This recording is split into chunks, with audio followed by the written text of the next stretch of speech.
So, ito na pala ang Christmas party namin na part 1. Bali, first time ko nga pong masama dito sa Christmas party ng aming company. At nagdasal muna tayo bago umalis. Siyempre, first time nga nang masama Bago pa lang edi wow. Kaya naman nag-jacket tayo ng pangmalakasan. Pero nung paglabas ko nga ng bahay, nakita ko yung mga kasama ko hindi naka-jacket. Ako lang yata ang naka-jacket dahil nga mainit dito. Kaya inalis ko rin. Yun si ate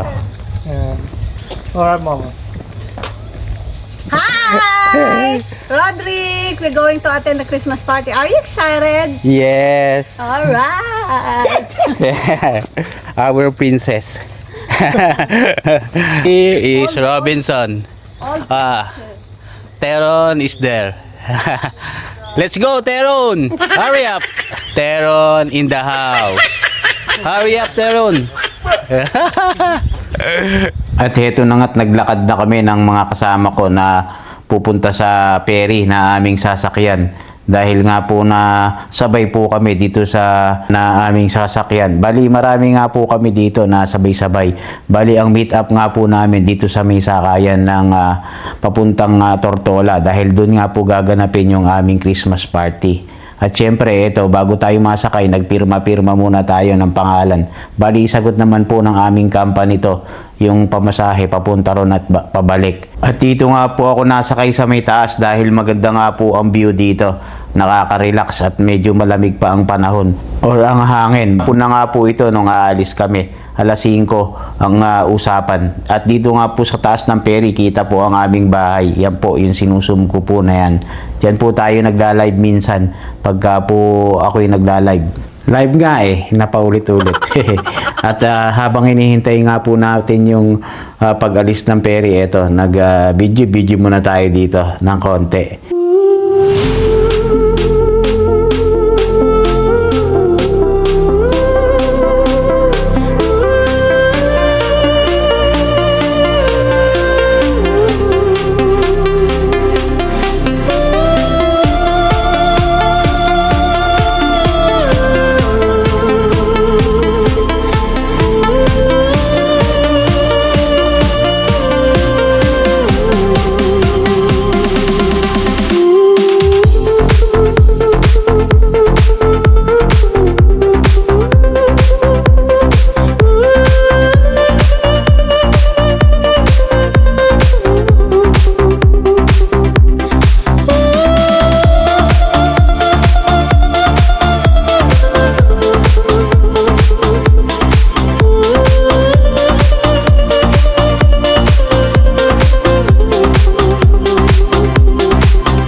At paghinto nga namin dito sa may port ng Tortola, bababa na po tayo. At bababa na rin po kami lahat. Bali, marami nga po kami ditong magkakasama. Bali, 2 company nga po ito. Hindi ko lang po alam kung isa lang po ang may-ari po ng restaurant at saka po sa resort. Kaya ganun po kami karami. Almost 30 yata mahigit kami. Mga 34 po kami sa restaurant pa lang po yun.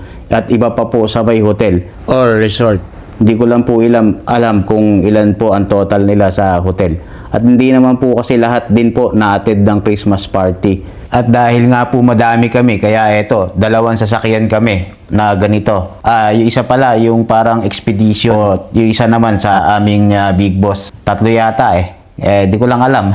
Hindi ko po kasi nakita kasi pagsakay ko rito sa pangmaramihan namin hindi ko na alam kung anong nasakyan ng aming ibang mga kasama at ibang group dahil nga po pagsakay ko rito nasibat na po agad itong sinakyan po namin. Dito nga po ako napwesto sa likod. Tabi-gabi ni David, yung tropa ko lagi nasasama sa video. At nabiyahe na naman po ulit kami, papunta naman po doon sa hotel and restaurant ng aming pagdadausan ng Christmas party. Dahil sabi nga ng ibang kasama ko, last year ang naging Christmas party nila, sa gitna naman po ng island. Sabi ko naman, ayos pala yun napakaganda. At kaya naman ang naging Christmas party naman ngayon dito naman daw sa may tapat ng island pa rin. Siyempre, puro island nga dito pero may bar naman po at saka restaurant at sa kabila naman po yung hotel. Bali itong area po na to inarkila po ng aming amo, kumbaga exclusive lang para sa amin.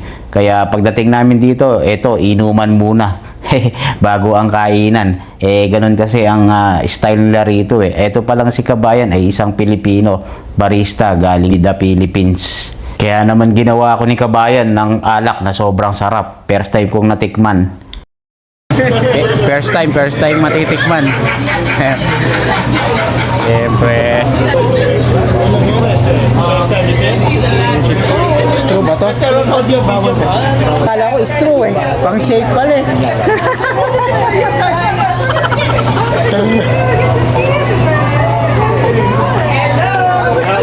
Napaghahalata ako na inosente sa alak. Dito ko nga lang natikman yung mga alak ng mga imported na iba't ibang klase.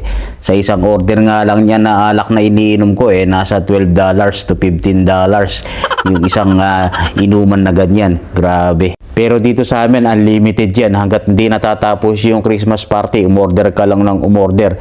Sabi sa amin ng amo, want to sawa. Kaya ako na lang nagsawa. Kasi nga malalasing ka talaga rito. Pero sila, normal na lang sa kanila. Parang ginagawang tubig. Kaya naman nang medyo naamats na ako ng konti at hindi na ako na-order. Shake na lang ang in-order ko.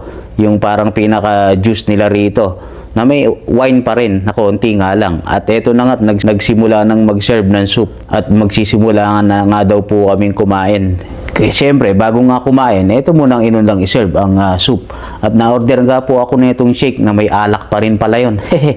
At eto, napila na nga po tayo dito sa may buffet ng kainan. Siyempre, titikman natin lahat ng pagkain na yan. Ang Caribbean food nila rito. Kaya naman pagpila ko dito, talaga nga pong lahat yan pinagkukuha ko.